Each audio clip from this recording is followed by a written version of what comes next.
రెండు తెలుగు రాష్ట్రాలలో సంచలనం రేపుతున్న అఘోరి వరంగల్లో ప్రత్యక్షమైంది. వరంగల్ జిల్లా వర్ధనపేటలో నాగ సాధువుతో కాలభైరవ ఆలయాన్ని దర్శించుకొని ప్రత్యేక పూజలు చేసింది. అక్కడి నుండి మామునూరు శ్మశాన వాటికకు చేరుకుంది.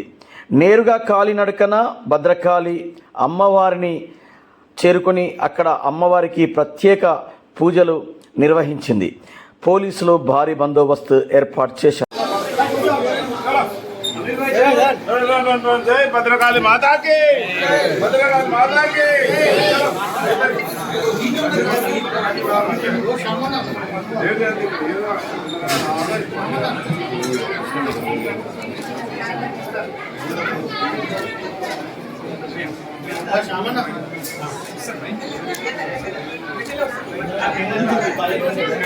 शाम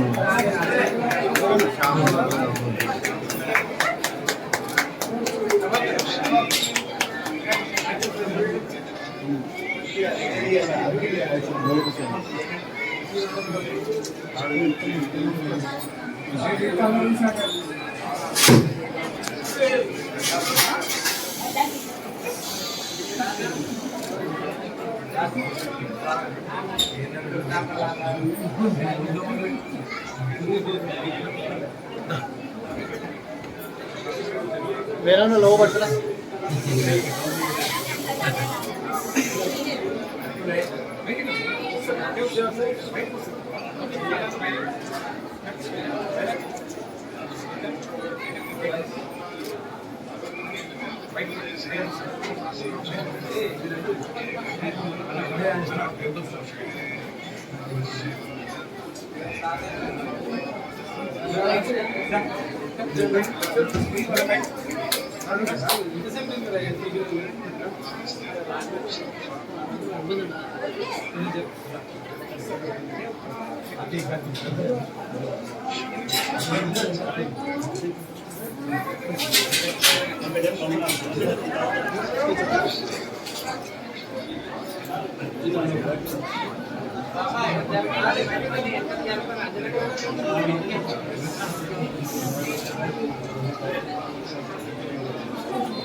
అమ్మవారిని దర్శించుకోవడానికి వచ్చాను. శ్మశానంలో పూజ చేసుకొని శ్మశానం నుండి పాదయాత్రకు వచ్చాను.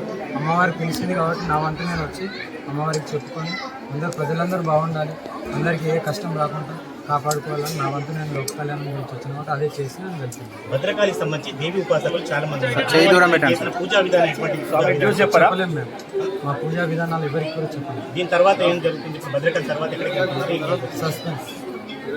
నేను ఎక్కడికి వెళ్తున్నాను నాకే నాకు మాత్రమే తెలియదు, నేను వేరే వాళ్ళకి తెలుసు. ఈ పాదయాత్ర యొక్క ముఖ్య ఉద్దేశం మీరు అనుకుంటారు గంగా ప్రచారం సార్ కొంచెం దర్శించుకొని ఆ కష్టాలు చెప్పుకుంటే కంపల్సరీ నామం తెలుస్తుంది. ఇక్కడ పుస్తకీల గారు అందరికి గెలిచిన నాయకులు వారు వారి బృందం అంతా వచ్చారు. మరి దానికి సంబంధించింది మీ ఆలోచన అదే చెప్తున్నాను తండ్రి, నేను వస్తున్నాను తెలిసి వచ్చి ప్రోత్సహించాను. అమ్మ నడుచుకుంటారు పాదయాత్ర అని చెప్పి చాలా మంది పెద్ద పెద్ద వాళ్ళు ఉన్నారు. ఎవరు కానీ ఆమె నా మీద గౌరవంతో సనాతన ధర్మం నుంచి ఆడపిల్ల నడుస్తుంది ఇలా అని నా వంతు మద్దతు తెలపడానికి వచ్చాను. మిగతా వాళ్ళు కూడా కష్టపడ పడుతున్నారు. అఘోరి మాత మీకు తోడుగా మీ అఘోరీలో వచ్చే అవకాశం ఉందా? ఏదో ఒక రప్చర్ అవుతుంది, ఏదో ఒక ఇబ్బంది అవుతుంది. మీరు ఎట్లా నివారిస్తారు? నాకు ఇబ్బంది అవుతుంది, ప్రజలకు ఇబ్బంది. ప్రజలకు కావచ్చు, మీకు కావచ్చు, నాకైతే ఏది ఇబ్బంది లేదు. మీకు తోడుగా మీ అఘోరీలు ఎవరు వస్తున్నారా? వచ్చే అవకాశం ఉందా? అదంతా తర్వాత చెప్తాను, కుంభమేళ అయిన తర్వాత. పోనీ కనీసం ఈ రోజు కార్యాచరణ చెప్పండి. ఈ రోజు ఇది 6వ గుడి. 6 గుడి ఏం చేశారు? 5 గుళ్ళు ఏమేమి చేశారు? ఏం చేశారు? అయిపోయినాయి కాబట్టి చెప్పండి. పూజలు ఎలా చేస్తున్నాం, పూజ గురించి నా దీక్ష గురించి అడగద్దు. అది మీరు ఎంత మీరు అది ఏమి అడగదు నేను చెప్తాను. మీరు కావాలంటే వచ్చి చూసుకోవచ్చు. మీరేమైనా మనస్తాపం చెందారా? మహారాష్ట్ర ఎందుకు? నేను హిమాలయస్లో చూసిన దానికంటే ఇది నాకు చీమ పుట్టినప్పుడు ఉంది. అక్కడ నేను ఏదైతే నేను సాధన నేర్చుకునేటప్పుడు, ఈ శిక్షణ పొందేటప్పుడు ఎంతమైన కఠోరమైన అన్ని త్యాగం చేస్తేనే ఆ శిక్షణ అనేది ఇస్తారు. ఓకేనా?